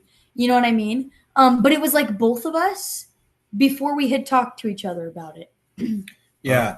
Interesting. And there was peace. It wasn't like a satanic deception. There was peace and light associated with those impressions. Like it was clearly from the Spirit. The same Spirit that led us into fundamentalism impressed upon us, gave us those little impressions not to join. That must have been a frustrating feeling, though, right? Because you got a plan, right? Yeah. You strike me as, hey, I know what we're gonna do. We're gonna move to Utah. We're gonna join this group. We're gonna be cool. That's where we'll set up shop, and that's where we'll hang out till Jesus comes back. Exactly. Right? That was the plan. That was the plan, right? And we've all been there with the plan. And what I like to say is plans are what we do while we're actually living them, right? Like, I don't know a lot of fundamentalists who start out with a goal and end up right there. Instead, the Lord's like, that's cute, but I got something else for you I need you to do. Right? Yeah. So did that, you said it kind of made the earth fall out from under you. What are you thinking in these points at this point? I'm devastated. I am absolutely devastated. It's a crisis because I'm like, is the vineyard about to be burned? Is there no place on earth right now? Like, who's we failed. We failed in Nauvoo when the Lord asked us one more time. Like, we failed in that. That's part of the reason we lost Joseph, because we didn't build Zion. We didn't build the city of Enoch. And now we've been floundering for hundreds of years. And I'm like, well, what's the story? I kind of lost hope, I'm sad to say, but I'm sure you can understand. Sure. Yep, I can. Not a fun experience. No, it's not. Because look, as Mormons, we're programmed for community, right? And without that, right, without a sense of belonging somewhere, for a Mormon, that's devastating, right? And so to not have that is rough. The other thing I'll say is that the ultimate goal we want in Mormonism, at least on this earth, is to establish Zion, right? Now, you can have a really Zion type family with just you and your family. Yeah. Right? You can do that all day long. Exactly. But if you're really seeking after what Joseph was setting up, right, as the Lord revealed it, you have to have other people around you to build to get that Zion type feeling going. 100%. And to not have that is somewhat discouraging. And so, and I think we don't recognize how important that is in the gospel plan, right? Because I go back to history and I look, I mean, as far as just straight chapels, Joseph built exactly 0 of those. He built temples and communities, right? So yeah. he's thinking on another level. So if we want that, what Joseph had revealed from God, we got to have other people around me. Exactly. So in that moment of hopelessness, what do you do? I began searching for answers. I called Rob Kay, who runs the Mormon Yeshiva channel. I was put into contact with you. I was put into contact with Taylor Smith. And Taylor Smith said something that hit me really hard, that gave me a little bit of hope. We're all familiar with Jacob 5, the parable of the vineyard. Well, we liken the olive tree to the world or to the house of Israel, but all Hebrew prophecy is fractal or multivalent. That allegory or parable is definitely meant to be applied to the restoration as well. So I think, because at this point, I'm a firm believer in the traditional interpretation of the one man doctrine in D&C 132. So I think if AUB is not it, I've studied every other fundamentalist branch, or most of them, and they don't seem to be it. So where do we go? Well, Taylor shared with me the parable of how Jacob 5 applies to Mormonism, and how the Lord has many branches in his vineyard. And he sends branches, he separates branches from the tree as he sees fit. There's not just the tree, there's branches of Mormonism. And so I began to gain some hope that maybe there were, multiple legitimate branches hanging around. And then he also shared with me the alternative interpretations of D&C 132 and the one-man doctrine, which were, directly related to that. So that's another paradigm shift for you, right? Oh, Because yeah. you enter fundamentalism essentially with this idea of we're going to look for the one man. Yeah, that's the church and most of fundamentalism. Yep. Haley, how'd you feel when you found out that, okay, the AUB is not an option here for us? It was a really interesting and confusing time because we kept on talking about it. We're like, okay, like he was saying, like if it's not the mainstream church and it's not the AUB, then like what are we gonna do? Because we just like this was a really big change in our lives. We just up and moved to a different state, and now we were just talking about community. Now we don't feel like we have a congregation to meet with. You know what I mean? So it definitely felt lonely, but we just had to really just pray about it and realize like if the Lord was going to tell us so strongly that we were supposed to do this, then obviously he's not just going to leave us hanging. He's not just going to be like, well, actually no, and then not help us out. You know what I mean? And so man, we just prayed a lot and just really had to rely on the Lord and really just put our faith in him because we didn't know where we were supposed to go. Yeah. It's so interesting. There are times I think the Lord, especially when you start diving into the fullness of things, I think sometimes the Lord, at least he did in my life, and it sounds like he kind of did in yours, he'll lead you to a place where you're completely dependent upon him. Oh, yeah. Right? I remember the first time I lived plural marriage. I didn't have anybody around me. I mean, I was all by myself, right? With me and Amber and the other lady that was my wife. We had to figure this out on our own, right?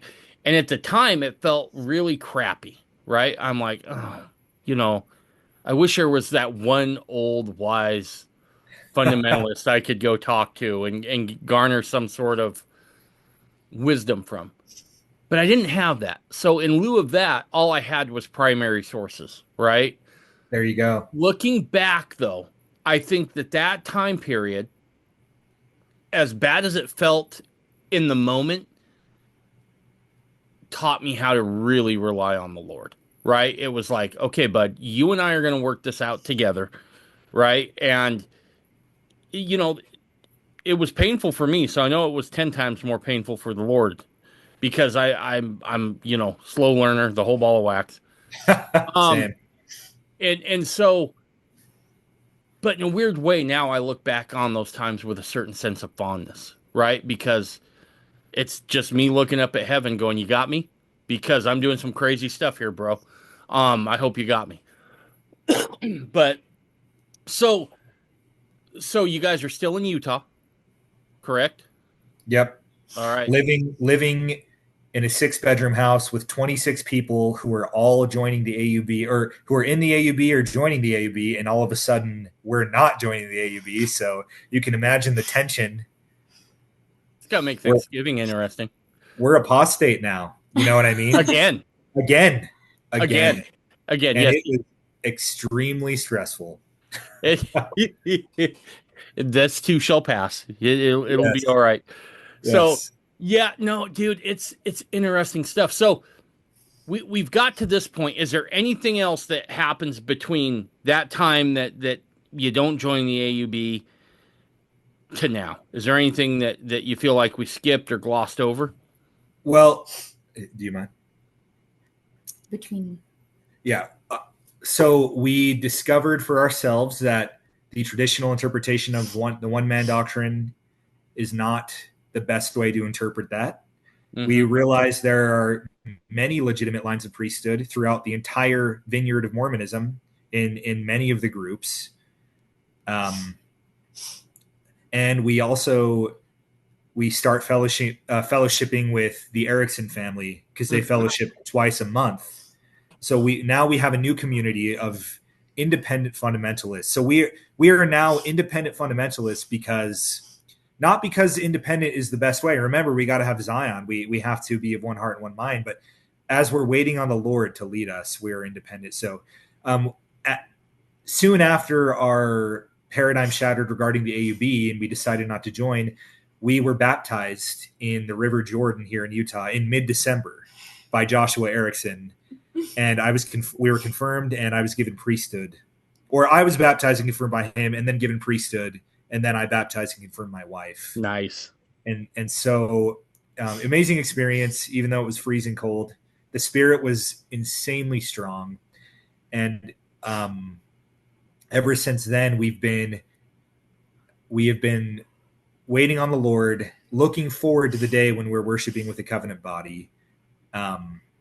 And there's one more thing I want to say regarding the development of our journey up until this point, but I want to know if you have any questions or anything like that. Nope. Okay. I do want to ask Haley, what was it like being rebaptized? So I can't remember the last time I had felt such a raw sense of joy. The spirit was so strong. He and I just felt so happy, and that feeling lasted like the whole day or whatever. Whole day. Like yeah. we were just we were so happy. It was definitely an interesting experience considering that it was mid-December and it was so cold. But like we felt inspired to do that too. Yeah. Yeah. Oh, go ahead. We were free from having to wait for the AUB to let us join. And now that I knew like Joshua Erickson's line of priesthood was legitimate, why would we wait to be baptized?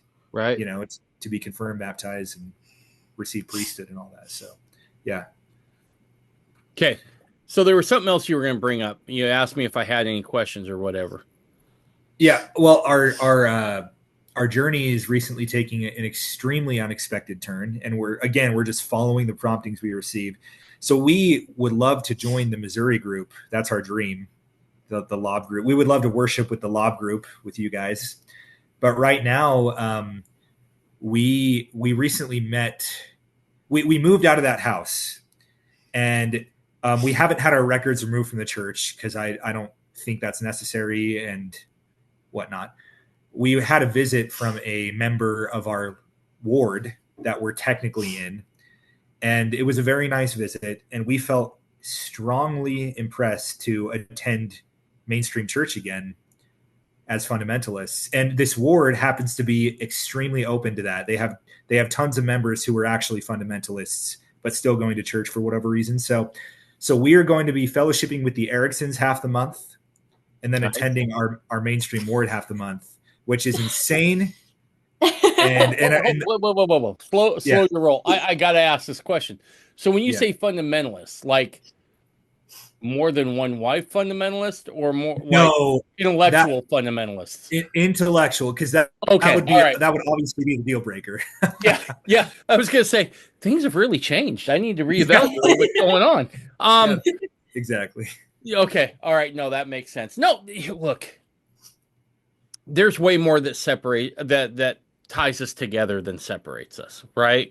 And so, like, look, you're doing the best you can with what you got. I can't fault you in that. I mean, I think that's legit. I mean, as long as you're not having to hide, I got no issues. Yeah. So, yeah. Well, and obviously, when we're called to live celestial plural marriage, I think the attending church is I can't imagine it being a long-term plan of the Lord, but for whatever reason, He wants us to do it to attend our local ward. You do what the Lord tells you. Yeah, that's all you do. So, well, guys, this has been awesome. Is there anything else you want to talk about that we didn't? don't know that I can think of anything at the moment. I just want to say to any listeners who are on this journey, who are maybe confused, just follow the Lord. It's okay. If he says stay in the church, if he says go AUB, if he says go Nelson Naylor or whatever, like the Lord is moving branches of the olive tree as he sees fit. Yep. And he will redeem his vineyard. Right now, it looks like the vineyard should be burned. We haven't built Zion. It's been 200 years. We have not built a city of Enoch. We Right. could have been gathering people to us this whole time since the church was founded. We could have become a Zion people, had the presence of the Lord, and been gathering, and we haven't. But I know the Lord will redeem his vineyard as is prophesied in Jacob 5. So I say just follow the Lord wherever he leads you. Mm-hmm. Perfect. And I'm going to ask one last question here to wrap up. And I ask it anytime I have these types of conversations with people. And this is to each of you, so you'll each get a chance to answer this. If you could go back and talk to your former self that was super active in the LDS Church, what would you tell them? Probably that I would need to be ready for the devil to make more of an effort than he ever has to try and sway me, to try and make me feel like angry and confused and scared, just because I'll say, like, when I was in the church, like, full time and everything, and having a great time learning about the gospel and everything, there weren't many instances, at least that I could recognize, where I felt like the devil was really trying to, like, fight me. You know what I mean? Right. And since the Lord has moved us in this direction, there's been so much more of an effort. And if anything, that has really solidified to me that we're doing the right thing. Because he wouldn't care so much if we were, he'd be happy if we were going off the rails somewhere. You know what I mean? No, absolutely. You bring up a great point. And as Mormons, we're kind of, especially from an LDS background, it's not taught implicitly, but there is a feeling or a sense that if you're doing what's right, things should go easy. Right? Now, I tend to look at that sometimes as the opposite, right? World War II, the Korean War, fighter pilots used to have a saying, which was, if you're not if you're not taking flak, you're not over the target, right? Mm-hmm. Meaning, if they're not shooting at you, you're not anywhere close to where you really need to be to fulfill your mission, right? And so I've always kind of, gauged it like, if I'm not getting enough pushback, what am I missing? Right? I'm obviously not irritating the right source. So need to retool. Yeah. So yeah. Same question to you now, Elior. Yeah. Yeah. If I could go back and tell my former church going self, like active mainstream Latter-day Saint self, one thing, it'd be preach nothing and live nothing but the doctrine of Christ, which is the most fundamental doctrine and is the most overlooked doctrine, and which is basically trust God and repent sufficiently that your heart is broken on the altar, so that his spirit takes up abode in you, so that that spirit can now guide you in thought, word, and deed. And if you keep your heart broken, if you maintain authentic, abiding covenant relationship with God, you'll be fine. Yeah, right. Live the doctrine of Christ, and you will follow wherever he wants to lead you, and everything will be okay. Beautiful. You guys find yourself that you're happier now than you were before? We know we made the right choice, so we we feel God's approval, but it's a stressful time. We had it really good in Montana.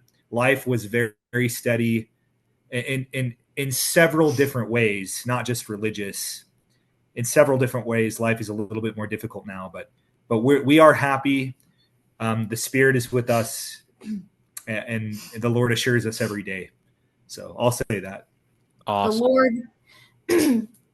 The Lord has given us many examples in the scriptures and church history where the Lord, or where the people experienced a lot of hardship from trying to do what was right.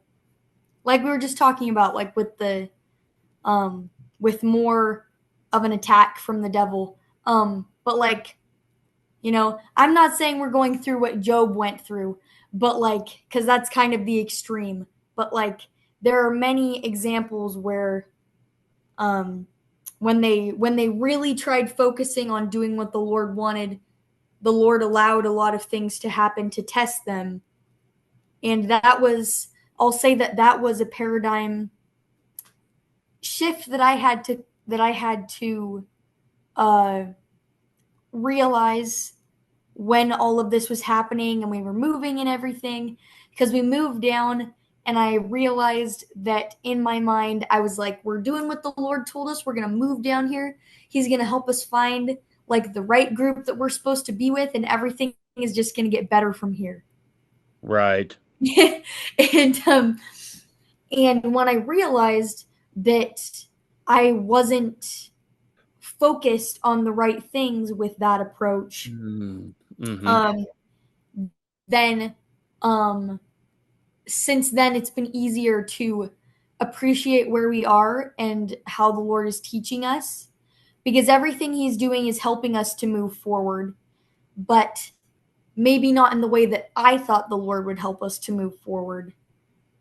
That the plan that I had in mind might have been maybe very different from the plan that the Lord has for us. Right.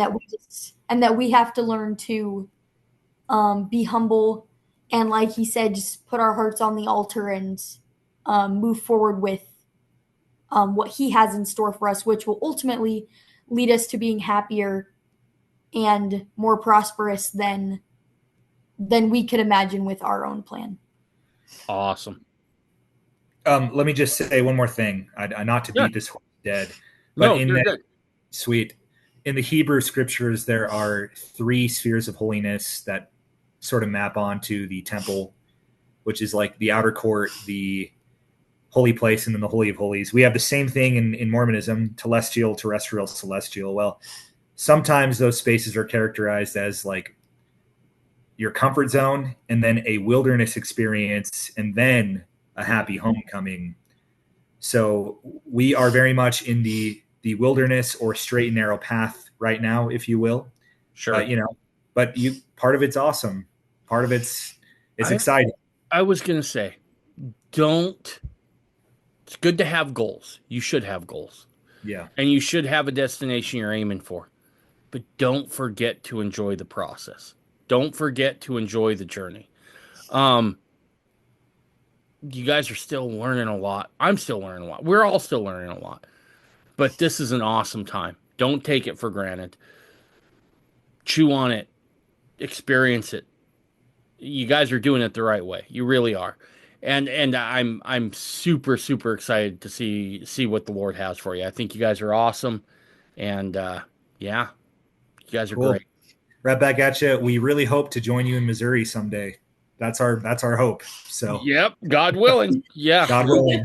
We'll see how it goes. So anything else you guys want to say before we wrap up? Just love you, man. Love what you do. And thanks. I appreciate that. I'm just a dude that talks junk into a microphone. That's all. So awesome. All right. Well, stick around for 5 minutes. All right. You bet. All right. Bye, everybody.